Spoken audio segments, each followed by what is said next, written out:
Stéphane Frédéric et moi-même vous présentons tout d'abord nos meilleurs vœux pour cette année 2022. Nouvelle année, nouveaux défis et on espère que cet horoscope de janvier va vous aider à les préciser. Ensuite, écoutez, un grand merci à vous de gonfler les rangs des nombreux abonnés de la chaîne YouTube Stéphane Frédéric. D'ailleurs, si vous n'êtes pas encore abonné, n'hésitez pas à cliquer sur le bouton rouge en bas à droite de l'écran. Je rappelle ici qu'une consultation de voyance sera offerte par Stéphane Frédéric à l'un de ceux qui auront commenté l'horoscope mensuel. Nous sommes très friands de vos commentaires, alors à vos claviers. Le tirage au sort aura lieu pour info en fin de mois. Alors que nous réserve ce mois de janvier 2022? On constate d'abord qu'il y a un peu trop de planètes dans le signe austère du Capricorne pour qu'on puisse dire « il y a de la joie dans ce début d'année-là ». Et austère rime un peu trop bien avec sanitaire, si vous voyez ce que je veux dire. Tout ça pour dire que les désagréments du Covid et compagnie n'ont sûrement pas fini de nous faire la vie. Mais le Capricorne étant un signe ami du Taureau, quand même il faut le dire, on dira que vous êtes sans doute l'un des signes les mieux armés pour faire avec ce contexte un peu contraignant. En revanche, les va-et-vient de Mercure dans le premier décan du Verseau vont sûrement développer la facette réfractaire de notre Taureau du premier décan, qui recevra néanmoins un joli bonus planétaire pour compenser, on développera ça après.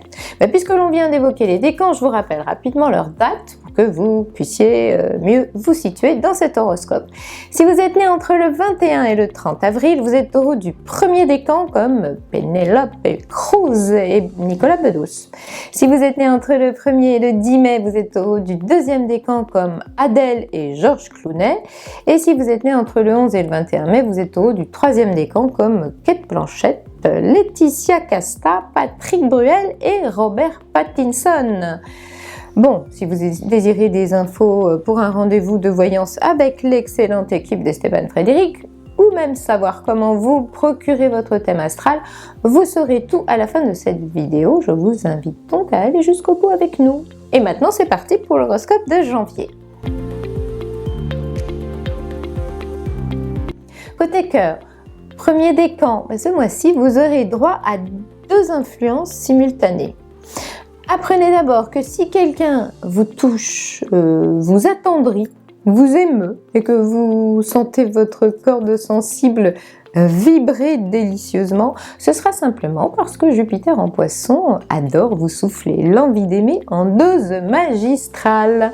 Il est toujours bon de se laisser aller à rêver ou planer un peu quand Jupiter est en Poisson. Alors d'un autre côté, il y aura quand même l'omniprésence de cette Mercure en Verseau. Disons qu'avec cette planète-là, vous n'aurez pas vraiment envie que votre cher et tendre vous donne des conseils sur tout. De toute façon, vous n'aurez pas l'intention de les écouter ou d'en tenir compte.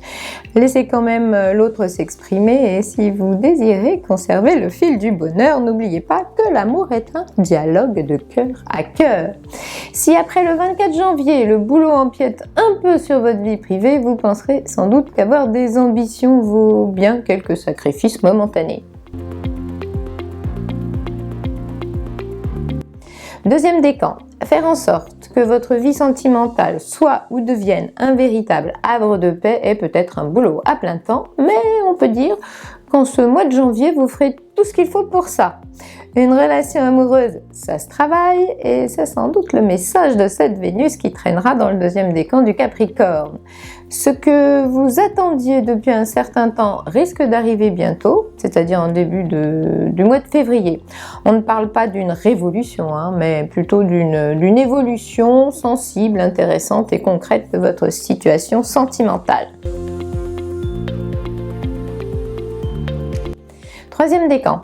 D'ici le 6 janvier, même si tout prend son temps, vous pourrez compter sur l'autre, sur sa sincérité, sa fidélité et sur votre volonté commune d'étoffer ce lien qui vous unit. Entre le 11 et le 22 janvier, on vous dirait bien que quelle que soit votre situation sentimentale, vous aurez les atouts planétaires pour prendre le dessus. Je trouve que c'est toujours bon à savoir. Passons au boulot, à la vie active, à l'ambiance générale. Premier décan, Alors, double influence également de ce côté-ci. D'abord, grâce au retour de Jupiter en Poisson, notre Taureau devrait commencer à croire que sa bonne étoile existe vraiment. Avec cette planète-là, c'est parfois magique comme tout se déroule merveilleusement bien. Mais parallèlement, votre façon de voir les choses va devenir un peu bizarre ou excentrique et pourrait en choquer ou gêner certains. Un petit côté versatile pourra également devenir votre péché mignon du mois. Ça vous viendra comme ça vous passera, mais vous penserez que c'est bien aussi la vie en mode on improvise et on change d'avis comme de chemise. Bref, Mercure en Verseau vous allégera parfois de suite dans les idées. D'autre part, il faudrait que vous appreniez à prendre le train en marche au lieu de vous cabrer dès que l'on vous bousculera un peu. On vous impose une nouvelle méthode de travail ? Dites-vous que c'est peut-être pour votre bien et faites des efforts d'adaptation. En revanche, quelque chose nous dit qu'à partir du 24 janvier et durant la quinzaine qui suivra, vous allez faire des pieds et des mains pour obtenir cette reconnaissance professionnelle qui vous pend au nez. On vous assure au moins d'une chose, vos efforts ne seront pas vains.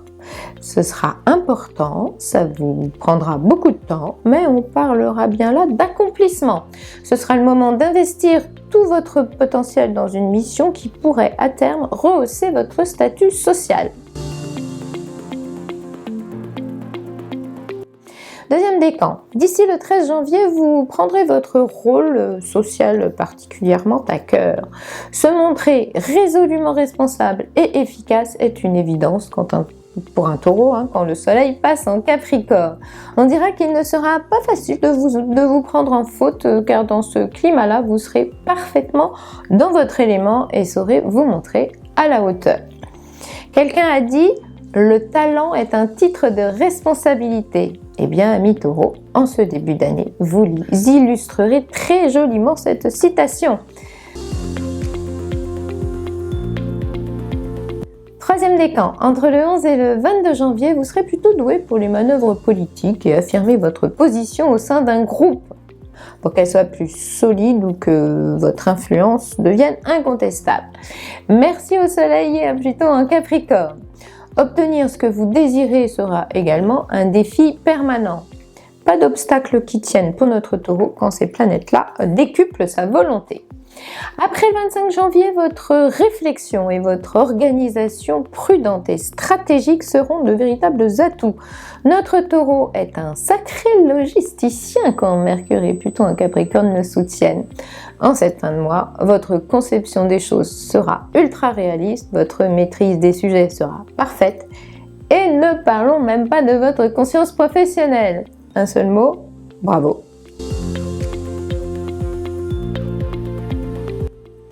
Alors amis taureaux, on en a fini avec l'horoscope de janvier 2022. Justement, rappelez-vous qu'à nouvelle année, nouveau départ. Je pense que vous êtes très nombreux à vous demander ce que vous réserve cette année 2022. C'est donc évidemment à mon avis le meilleur moment pour vous tourner vers l'excellente équipe de médiums et voyants sélectionnée par Esteban Frédéric. Il n'y a rien de mieux évidemment qu'une consultation privée pour être aidé, guidé et repartir du meilleur pied vers de nouvelles aventures en 2022. Vous pouvez les consulter dès maintenant, mais aussi 7 jours sur 7 et 24 heures sur 24 en allant sur le site esteban-frédéric.fr. Pour finir, petit focus sur le thème astral disponible dans la rubrique astrologie du site esteban-frédéric.fr. Cette étude est plus qu'intéressante puisqu'elle est l'interprétation en mots clairs, précis, mais surtout abordables de la carte du ciel de votre naissance. Ça donne une trentaine de pages qui ne parlent que de vous, votre caractère, votre potentiel, vos points forts, vos défauts, vos domaines d'épanouissement, l'amour, le travail, l'argent, etc. Bref, un concentré d'informations importantes pour mieux avancer et vous orienter dans la vie. Écoutez, il ne me reste qu'à vous donner rendez-vous le mois prochain sur cette même chaîne Esteban Frédéric évidemment. Et d'ici là, recevez mes amitiés cosmiques.